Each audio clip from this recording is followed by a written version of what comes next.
Hey there folks, Rel here. Today we're going to be taking another look at the Lasher as it was changed for the better in Game Update 11. The Lasher is the Vonu Sovereign's heavy weapon for the Heavy Assault class, and it's the only infantry weapon in the game that fires off a constant stream of projectiles that deal area of effect damage, making the Lasher a very unique weapon to say the least. Prior to Game Update 11, the Lash was a niche weapon, to put it lightly, but it's still one of my favorites. The game update increased its rate of fire, projectile speed, gave it the ability to equip scopes, tampered with the accuracy of the weapon for better and for worse, and these seemingly minor changes made the weapon very viable and competitive in a lot more situations, which is pretty awesome no matter how you look at it. Before we get started, there are links in the description below that will let you jump from section to section if you don't have time to watch the whole video. I know it's long, but there is a lot to talk about when it comes to this weapon. The Lasher does 155 direct damage within 10 meters and tapers off to 115 damage at 65 meters. Note that this is the direct damage and the area of effect damage is always a flat 75 regardless of range. So you're actually looking at 230 damage per shot within 10 meters and 180 damage per shot at 65 meters. It's also important to note that the splash damage is always applied in addition to the direct hit damage whenever you score a direct hit. And this isn't just for the Lasher, it goes for every area of effect damage weapon in the game. The area on the splash damage seems to have a 3-meter radius in total, and the innermost radius, which deals that 75 damage, is 1 meter wide, and then the damage drops down to 25 damage at 3 meters. So if you're standing on the very edge of the splash, you're only going to be taking 25 damage. It fires at 333 rounds per minute, which is an increase over the previous iteration, which only fired at 300 rounds per minute. Not a huge boost, but if you're a long-time Lasher user, you're definitely going to notice it. Lasher orbs fly at 100 meters per second, which is extremely slow for any weapon, and like most weapons in the VS arsenal, they do not suffer from bullet drop.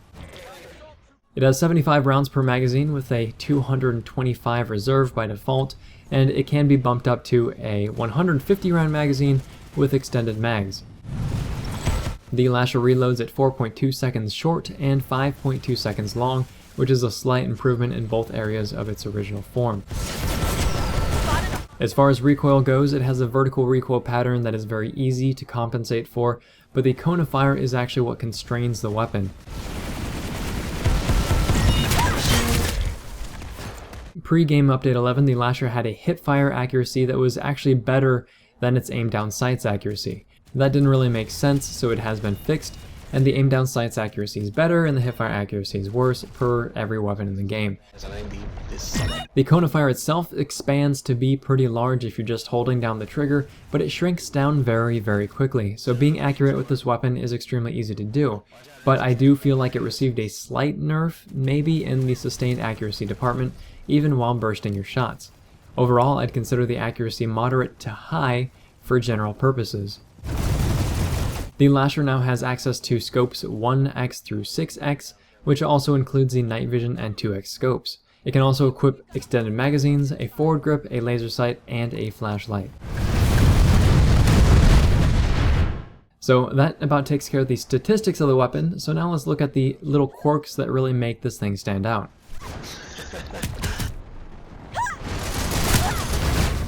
Lasher projectiles themselves are a tiny, tiny little bit larger than that of a regular round from other weapons. Maybe. And I say maybe because it's kind of strange. Around the head area, the Lasher seems to catch the hitboxes further out than a normal weapon does. But when firing at the leg or other areas, it seems to be the same size as normal projectiles. So this is kind of strange and the results are inconsistent, but best case scenario is that it's going to give you an easier time landing headshots. But no matter how you look at it, the Lasher projectile actually looks a lot larger than it actually is, so you'll need to be just about as accurate with this weapon as you would with anything else if you want to land those direct hits. A friendly fire used to be a huge issue with the Lasher, but as of Game Update 11, the Lasher now only deals 50% of its area effect damage to allies, so this does not include the damage from direct hits. And as a fun side note, flak armor will also mitigate this damage further. The area of effect damage from the Lasher will destroy equipment like proxy mines, C4, and spawn beacons as well, but that didn't actually seem to be the case the first time I reviewed the Lasher, so if it was in fact changed, then that is an awesome change. ESF, Flash ATVs, and Harassers all take some damage from the Lasher on direct impact, but they don't take the splash damage, so this includes the damage that's applied when you land a direct hit. If you're using a max with the Aegis shield, I'm not going to spend a lot of time talking about it, but it will take upwards of 100 rounds to drop a max level Aegis. And I'll cover this more when we review that specifically, but for now just know that if you're taking on an ESF, a Flash, a Harasser, or a max with a shield out, just pull out your secondary, pull out your rocket launcher, it's going to do more damage. With every Lasher orb, a light effect follows it that will illuminate everything nearby. So in extremely dark places, this can actually be an advantage in itself, able to show off enemies who would otherwise be hidden. In addition to the lighting effect caused by the Lasher, there are a lot of ribbon emitters and that sort of thing attached to the projectile itself, and this can be a problem if you're trying to hit targets further away while aiming down sights. Night vision scopes are going to hide a lot of these effects, making it much easier to stay on target while you're spamming shots. And both the night vision and the 6x scopes are going to hide the Lasher's model from sight when you aim down sights, and this can be advantageous just due to the weapon normally taking up a quarter of your screen using any other scope. Max units will take increased damage from Lasher orbs because the splash damage inflicted on a direct hit uses a different resistance than that of small arms fire. So max units, they normally mitigate 80% of small arms fire, and they have 2000 health by default, meaning that if you're using a Gauss Saw, which deals 200 damage per shot, it's only going to be dealing 40 damage per shot against max units. So that's a 50 shot kill from the hardest hitting LMG in the game. The Lasher, on the other hand, deals both direct and splash damage, so the direct damage of 155 within 10 meters or 115 at 65 meters is going to get reduced to 31 damage and 23 damage a shot respectively, and that's thanks to the 80% damage reduction. But against a max unit, that splash damage from Lasher fire is only reduced by 50%. That means your 75 damage splash is going to drop down to 37.5 damage at any range. So if you add the two together, within 10 meters you're going to be dealing 68.5 damage, and at max range you're going to be dealing 60.5. And this is why max units hate Lashers so much, because they're evil, especially in groups. However, if max units have kinetic or flak armor, this damage is going to be decreased further, not by too much, but it is worth noting. Oh no! Provided I have the math right, which has been known to not be the case, kinetic armor at max rank is going to give you 5% more on top of your base resistance, so instead of the 80%, you're actually getting 85% resistance to small arms fire, and flak armor at max rank is going to reduce 50% of the damage from explosives, and in the case of the Lasher, where the max already has 50% damage reduction, the bonuses are going to stack multiplicatively. So the 50% bonus on top of the 50% base resistance is 75% in total. So the 75 damage from the Lasher is actually knocked down to 18.75. Yeah, I really hate math. So long story short, without upgrades, it's 30 shots minimum to kill and 34 maximum.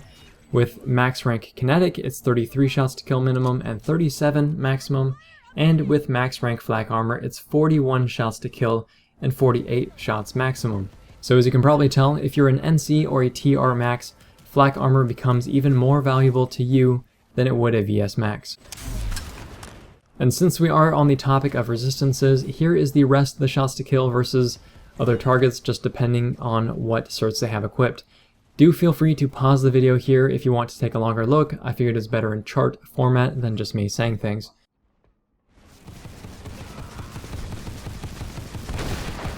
Most of that information was pulled from the resistance chart, which you can find in the description below. It's very helpful and up to date. It uses the numbers pulled directly from the game files, so major props to whoever keeps that thing going. But that's about everything I can think of as far as quirks are concerned. So let's take a look at the attachments really quick, and then we'll get on to the strategies that make the weapon effective.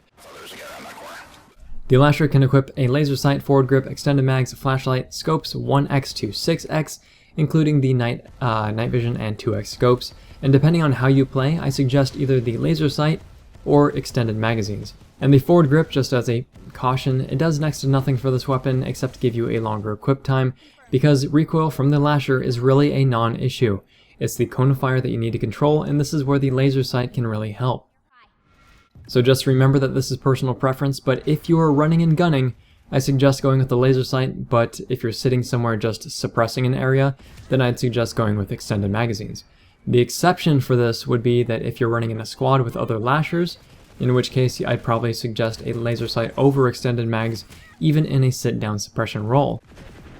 And the reason for that is, when there are a bunch of Lashers on target, if one goes missing to reload, it's really not a huge issue, because the enemy is still being suppressed and they're not going to notice one stream missing. And at the same time, you're going to get that run and gun versatility when you are ordered to move to a new location. So if you solo stomp, go Lasher. If you suppress and sit, go extended mags. If you squad lash, go laser. But if you frown on using helpful attachments, then go with the flashlight.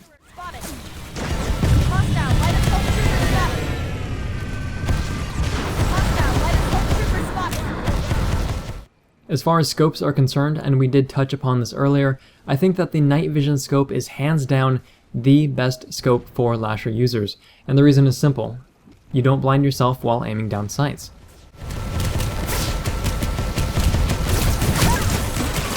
I've tried out many scopes, and it always seems a little bit annoying to try and stay on target because those glowing orbs of pain are just obscuring your enemies. So as soon as they decide to start moving, I probably won't notice it myself until the hit markers stop coming in. And this is an issue that gets compounded depending on how far away from the target you are. But at the same time, you're going to find it difficult to hit enemies who are far away with the night vision scope because the range of the scope is limited. You can circumvent this to a degree by just marking your targets while using the spot key, since triangles do show up even beyond the scope's range. But if you're looking for another scope aside from night vision, then I do suggest the 3.4x Chevron, as it's a little bit more clear than the red dot, or the 2x scope, which is pretty good all around. So those are the attachments. Now let's take a look at these strategies from a solo perspective first, and then we'll move on to some organized squad play. The most important thing you want to know about the Lasher is that it is not as competitive as most normal weapons in a stand-up fight, and because of that, certain concessions do need to be made. The first of which is your effective range. The Lasher is most effective around the 40-meter mark, and what I mean by that is from this range, you can still peg people with relative accuracy, and they will have a hard time returning fire on you properly. So this means that you're more survivable while still being useful. So that's the ideal range, around 40 meters, but most fights don't happen there. They either happen much closer or much further, depending on whether you're storming a base or inside of one. That being said, if you are indoors, you want to abuse your corners by taking advantage of the weapon's splash. So if an enemy is closing in on you, then you should back up into cover as they approach, and then shoot at the floor to kind of dish out the splash while you're still staying covered up. And this is sort of a reverse pie maneuver, so you're actually rounding the corner backwards. And I'm not really going to go over it here, as this video is getting kind of long, but you essentially want to stand a little bit away from the corner and away from the wall, and then turn it slowly. And this lets you expose yourself to as few threats as possible while rounding a corner, or in this case, rounding it backwards. The same thing works when you're turning a corner to flank a bunch of enemies, so you just fire around the corner as you move in, so you're firing at the floor, and that way you can soften them up before you actually see them. And this is going to help you bridge the disadvantages that the weapon has just due to its low rate of fire. So abuse those corners, lay down the splash on enemies as they close in on you, especially if you know that they have a shotgun or an SMG or a high rate of fire weapon. You don't want to stand toe-to-toe against that if you can help it. The splash from the Lasher is also great for just checking to see where enemies are at any range. So even if you're far off and you think that enemies might be nearby, bounce some of that splash off a nearby wall. Same thing goes for when you want to check for enemy proxy mines, C4 and claymores, so on the top of staircases and around corners and things like that. Do not be afraid though to go for direct shots. The majority of the damage from the Lasher does come from those direct hits, and if you are turning a corner and you end up face to face with another enemy, direct hits are really the only thing that's going to keep you viable in a stand-up fight. But a smarter alternative would be to run a competitive sidearm in addition to your Lasher. And when I say competitive, I'm talking about something that you can use to supplement the Lasher's weaknesses depending on where you're fighting from. If I fight from extremely long range a lot, the Lasher isn't really the most effective weapon there, but the Beamer is a pretty viable option. I know that there's going to be a lot of Beamer hate left over from PlanetSide 1, but look at these statistics. It's actually a pretty legit weapon provided you can aim well. But if you want a good all-rounder, then the Manticore is good for close range and at further distances, and the Underboss is basically my go-to for anything related to close quarters specifically. So regardless of what you decide to go with though, just make sure that you're supplementing your weaknesses depending on the range at which you're fighting.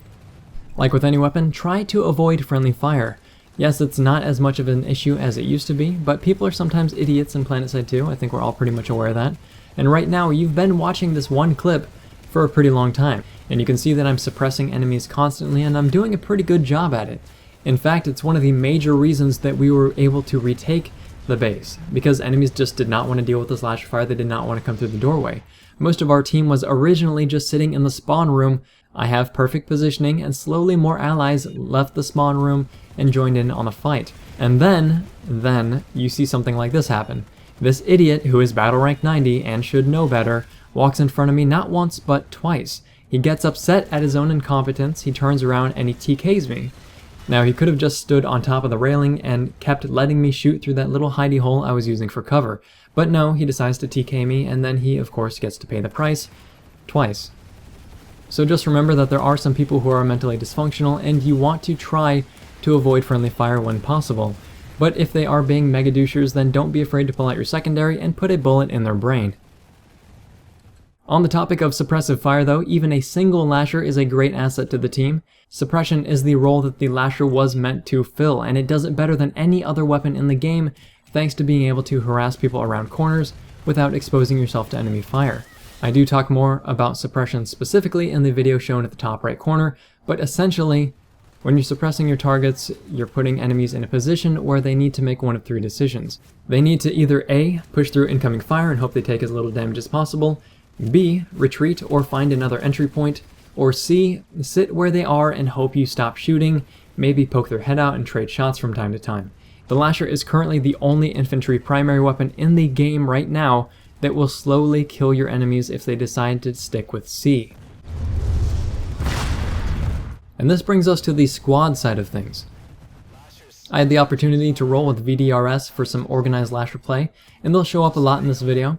VDRS is the Vanu Drop Squad on the Watersun server, and you can find them at www.vanudropsquad.com if you're interested in joining up. And I do tip my hat to their leader, Not Your Bro, because the whole thing was just a lot of fun. It was very well organized and friendly, and I was extremely impressed overall. So we ended up running a platoon with 2 squads and some change, I think, one of which was composed of almost all Lashers.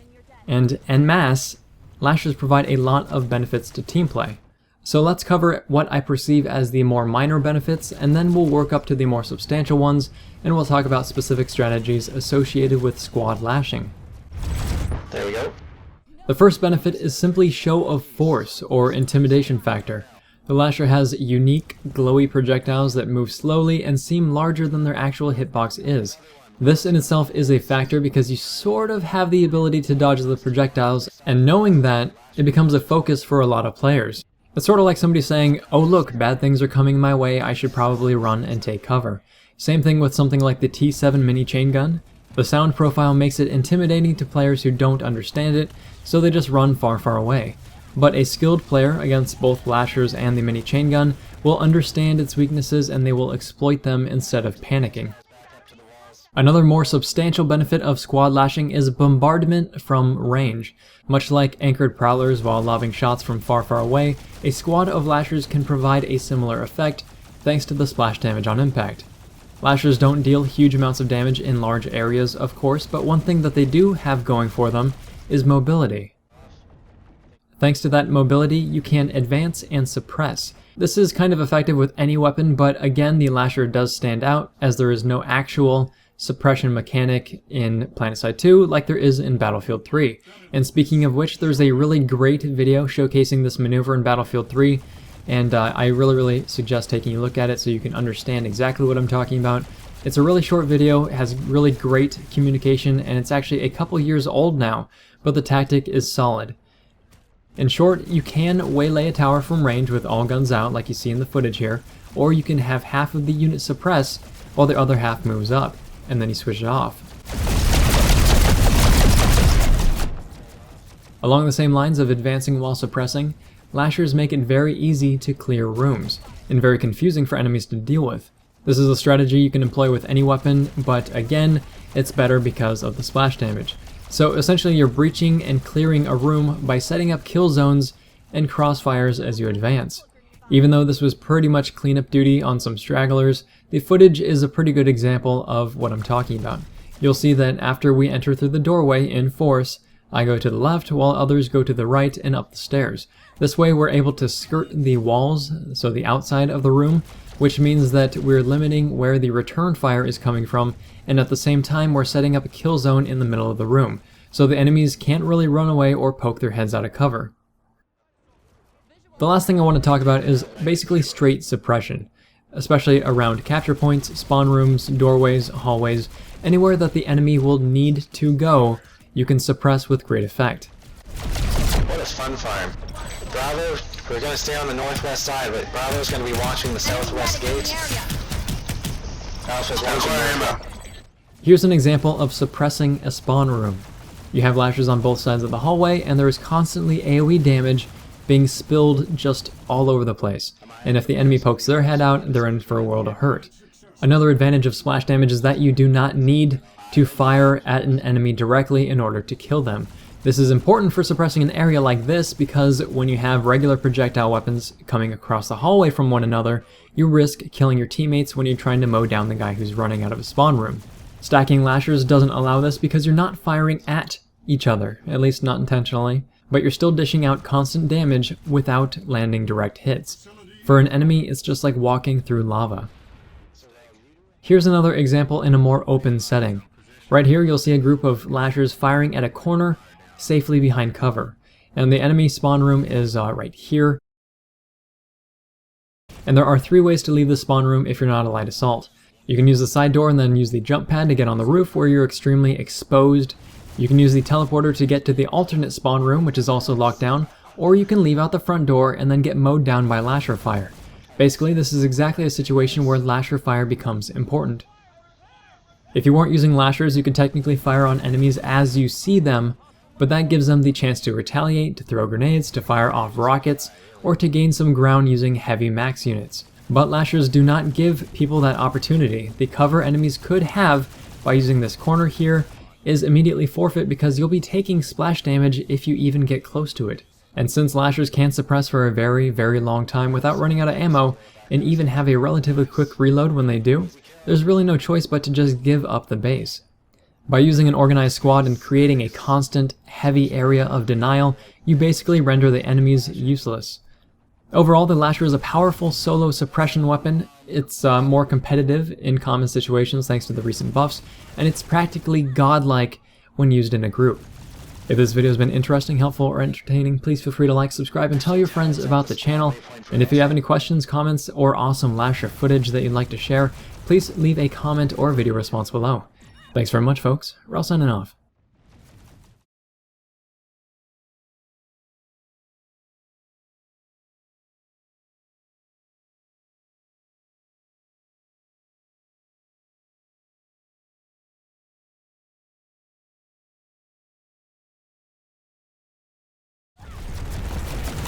He's not gonna run from this.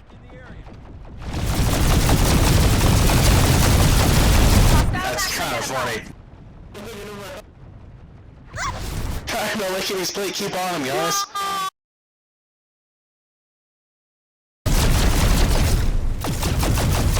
Is that Max still running? Guys, it's the Max. Let's get him. He's right below us. He's still going. Hostile Max. On another Sunday en route, 500 He must be shitting himself. That's just the funniest thing I've ever seen. He's still going like it. He's. Oh, there we go. Only salvation. Nice shot.